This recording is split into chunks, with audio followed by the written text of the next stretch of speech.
Okay, so now we're going to go into the nuances of a few simple harmonic oscillators. The first one is a pendulum system, the next one is a spring system. So a simple pendulum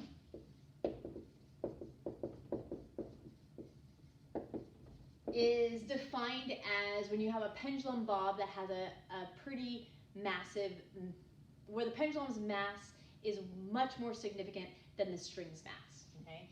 So there is a significant mass at the end of a string. If your string gets more and more massive, then it becomes what's called a physical pendulum. Okay? But this is a simple pendulum. And so I've kind of modeled it out here.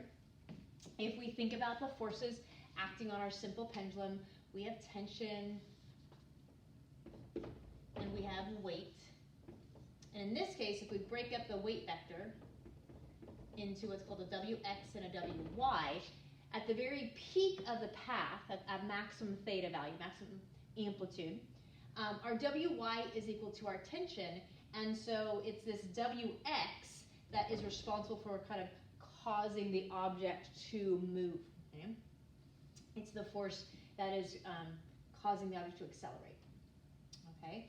So for a simple pendulum, the period of a simple pendulum ends up being only dependent on the length of the string. So it's 2 pi square root L over G is the relationship for the period of a pendulum. It doesn't depend on the pendulum bob's mass. It doesn't depend on the angle at which we swing the pendulum. Those things definitely have a bearing on the velocity, but it doesn't determine the period, okay?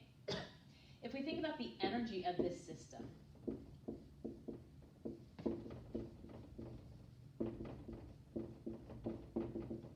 the energy is a combination of potential and kinetic. I don't know why I wrote U twice. So it is the total energy of a pendulum system is mgh plus 1/2 mv squared. Okay, and it definitely at the very peak of its pathway there is no velocity, so there's no kinetic energy. At the very bottom, it is all kinetic energy, and so we do know that the maximum velocity is related to when my potential becomes solely kinetic, and that leads to a relationship of the max velocity in this system is equal to root 2gh. Okay, so that's a pendulum system. The other type of simple harmonic oscillator that you're responsible for understanding is a spring system. And so it doesn't matter if it's a horizontal spring or a vertical spring, it's very similar. For a horizontal spring, in this case, the only thing responsible for the movement is the actual spring force.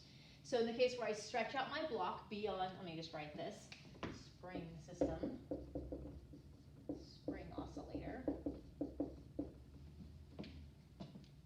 So in this case, at this point, I definitely have a spring force that is pulling it back, it's restoring it. When I'm at the equilibrium position, okay, so this is when I'm at the maximum amplitude, I have a spring force. When I'm at the equilibrium position, this is that point where the spring is neither stretched nor compressed. So at this point, I have no spring force, and at this point, I actually have no acceleration. I do have my maximum velocity though. So here I actually have my minimum velocity, and here I have my maximum velocity. And then if we kind of look at what happens when it moves beyond that equilibrium position, my spring force goes into the other direction. Okay.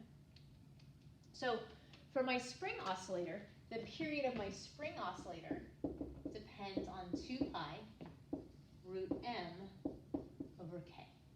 And you don't need to, you're not responsible for the derivation of this, but it does come out of those equations of motion in terms of looking at the time it takes to go from one end all the way out and then back again. That's considered a cycle, one period. Okay. If I were to think about the energy of the spring system,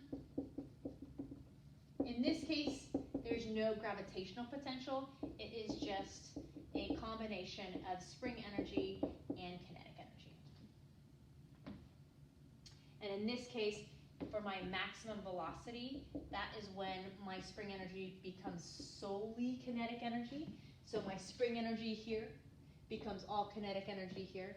And when you look at that relationship of 1/2 kx squared is equal to 1/2 mv squared, you end up getting this relationship that velocity is equal to, what is it, 2k over m?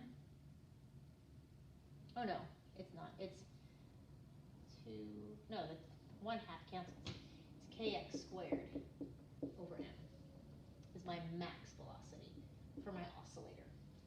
And my maximum acceleration would be when I have my biggest amplitude here. Okay? So in terms of understanding the motion, these are the two cases where you are going to be drilled on. You're going to be held responsible for. You need to understand the period of motion for a pendulum system, understand how it oscillates back and forth, and you need to understand the periodic nature of a spring system and how it oscillates back and forth, the period of it, and when you would have the maximum velocity.